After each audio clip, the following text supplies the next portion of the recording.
Hello everyone, today we will be learning about common checkmate patterns. These patterns are common themes in many tactics. Tactics are a sequence of moves that bring you an advantage, so it is good to become familiar with these checkmate patterns. The best way, actually the only way, to improve your tactics is through practice. The more you practice tactics, the more patterns you will learn, and the more of these patterns you will be seeing over and over again. So right now, I will be introducing to you these checkmate patterns so you can recognize them and memorize them in the future. I will be going over a lot of these patterns, so it is okay if you don't remember them all at first, or if you're confused a bit. If you're still confused at the end, make sure to rewatch this video to fully familiarize yourself with these basic checkmate patterns. So, let's get started. In this position, we can move our queen from d2 to d8. This puts the black king in check, and it is checkmate. This is called a background checkmate because black's 3 pawns in front of the king, the f7, g7, and h7 pawns, block off his escape squares. A background checkmate can occur with a queen, like in this position, or also a rook. So if there was a rook on d8 in this position instead of the queen, it would still be a background checkmate. This is an advanced form of the background checkmate that we learned earlier. This position is the same as the previous one, except there is now a rook, white rook on d1, and there's also a black rook on a8, and this black rook defends against the d8 square. Still though, in this position, we can use our previous idea and move our queen from d2 to d8, putting the black king in check again. Black's only move is to capture the queen, which is checking the king. And now in this position, we can use our rook on d1 to capture the rook and put the king in checkmate. This is once again a background checkmate because black's 3 pawns that are in front of his king, the f7, g7, and h7 pawns, block off his escape squares. The background checkmate occurs quite frequently, so it is definitely something that you want to look out for in your own games. This is another common checkmate pattern. In this position, we can move our queen from d3 and take the black pawn on h7. This subsequently puts the black king in check, and it is in fact checkmate because white's queen on h7 is currently being defended by white's bishop on c2. Black's in check, and he has no escape squares, so this is checkmate. This is a common checkmate where white's queen, which is supported by one of his pieces, moves to the h7 square and puts black in checkmate. We can see a similar pattern in this position. In this position, we can do the same thing. We can move our queen and take the black pawn on h7 and put black in checkmate. Once again, our white queen moves to the h7 square and checks the king. And since it is being defended by one of our pieces, in this case the knight on g5, white puts black in checkmate. So in our previous example, it was the bishop on c2 protecting the queen, and in this example, it's the knight on g5. We can see yet another example of this pattern. In this position, we once again can move our queen to h7, checking and putting black in checkmate. This time, instead of being a knight or a bishop, or another piece such as the rook, it's the pawn on g6, which protects the queen and allows checkmate. Once again, this is a common checkmate where white's queen moves to h7, and since it's supported by one of its pieces, it puts black in checkmate. We can see this 3 times. In the first example, with the bishop on c2, in this example, with the knight on g5, and our final example with the pawn on g6. Another similar common checkmate pattern is moving our queen to g7 and putting black in checkmate. This is very similar to moving our queen to h7, except it's just a different square. In this position, we can move our queen to g7, and like the previous example, it is being supported by a pawn. In this case, the pawn on f6. And since the pawn is protecting white's queen is able to put black in check and checkmate. We can see the same pattern with different pieces. In this position, we can do the same thing by moving our queen to g7, putting black in checkmate. But in this case, it's a bishop instead of a pawn on f6 that protects the queen and enables it to checkmate black. The support piece isn't limited to just a pawn or a bishop. It can be any piece. For example, it could have been a knight, like what we saw in the previous patterns where we moved our queen to h7 to checkmate black, or it could have been a rook. As long as the queen moves to g7 and is protected, it is a queen g7 checkmate pattern. Here's another common checkmate pattern that is good to learn. In this pattern, white's queen and rook are often lined up on the same file, and since they're lined up, white's rook enables it to support the queen, which can move to h7 and checkmate black's king, as you can see in this example. White's rook on h1 is on the same file as white's queen, which enables it to protect the queen as it moves to the h7 square to checkmate black. And since black has no escape squares, as you can see they're all blocked, black ends up in checkmate. These are some of the most basic checkmate patterns in chess. We have first the background checkmate, where black is put into check by a rook or a queen, and his escape squares are blocked off by his pawns.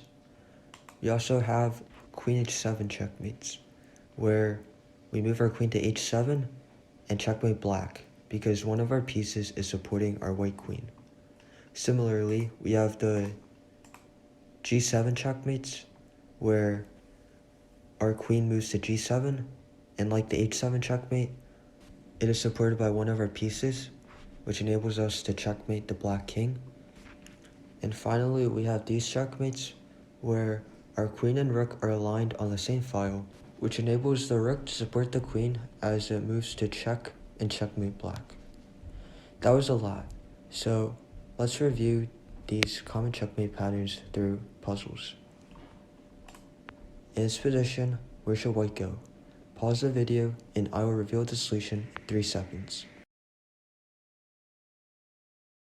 In this position, we can move our rook from d1 to d8, checking black and putting him into checkmate. This is a background checkmate because black's pawns on g7 and h7 block off his escape squares. How about this example? Pause the video and I will reveal the solution in 3 seconds. This is an advanced version of the background checkmate that we just looked at. In this position, we can once again move our rook to d8, putting black in check. Since black's in check, the only move he can make is taking the rook, and we can take the rook right back, and we once again check the black king and put it into checkmate. And since black's pawns in front of the king are blocking off the escape squares, this is once again a background checkmate. How about this example? Pause the video and I will reveal the solution in 3 seconds. In this position, we have our queen h7 checkmates, where we can move our queen from h3 to h7, checkmating black. And our bishop on c2 protects the queen, which allows us to take the pawn. And since black's rook and pawn block off black's escape squares, he is currently in checkmate. Let's look at this similar puzzle. Pause the video and I will reveal the solution in 3 seconds. This is the same pattern as the position that we just looked at, except in this case, it's a knight instead of a bishop that supports the queen as it moves to checkmate. We can once again move our queen to h7 check, putting black in check, and once again checkmate because he has no moves to play. And once again, we have one of our pieces, in this case the knight on g5, that supports the queen as it moves to h7. Now, let's look at this example. Pause the video and I will reveal the solution in 3 seconds. This position is actually quite tricky because instead of being given one of the checkmate patterns that we are familiar with, we have to create it on our own. In this position, we can move our bishop from g5 to f6, putting black's king in check. Black can't take the bishop because our queen is supporting it, so he has to move his king somewhere. Regardless of where he moves, whether to g8 or f8, we can move our queen to h6. And on the next move, we're threatening to move our queen to g7 and checkmate black.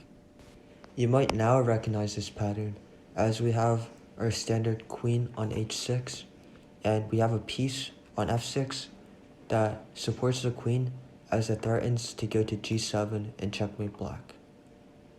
And black can't prevent this, so no matter where he moves, so for example, if he decides to take our knight, we can move our queen to g7, checking black and putting in checkmate. And once again, we have a piece that supports the queen on g7, which allows us to checkmate black. Let's move on to our next example. Pause the video and I will reveal the solution in 3 seconds. This position, like the previous one, is also very tricky because, once again, instead of being given a common checkmate pattern that we know, we have to create it. So, in this position, you might be thinking that we should move our queen to h5, which threatens to move our queen to h7 and checkmate black. This is a pattern that we've seen before. It's actually 2-in-1 because when the queen moves to h7, it is being protected by both the pawn on g6 and the rook on h1, 2 patterns that we've seen before. However, queen h5 is actually a bad move because it gives black time, which he can use to take the pawn on g6. And now, if we try to go to queen h7, black can escape to the f7 square because there is no longer a pawn on g6. So, instead of queen h5, we have to sacrifice our rook by playing rook h8 check. Black has no other choice but to take, and now that he's taken, we can gain a tempo by checking black. Unlike previously when we moved our queen to h5, black wasn't in check, but now that he is in check, thanks to our rook sacrifice, he has to move the king, sorry. So he can only move to g8. And now that we're in this position, you might recognize a pattern that we've done before, the queen h7 pattern, where we can move our queen to h7 and checkmate black, because our pawn on g6 supports it. And this is the power of tactics. There are so many different possible positions that you can have, but as long as you know certain tactics and the patterns of those, you can use them to your advantage and find a way to win the game. And that brings us to the end of our lesson today. I've gone over many different checkmate patterns, so it is okay to be confused or to forget some of them. But if you do, you should probably rewatch this video because these patterns are very important and will probably show up in your games at some point. That's all for today. Thank you all for watching.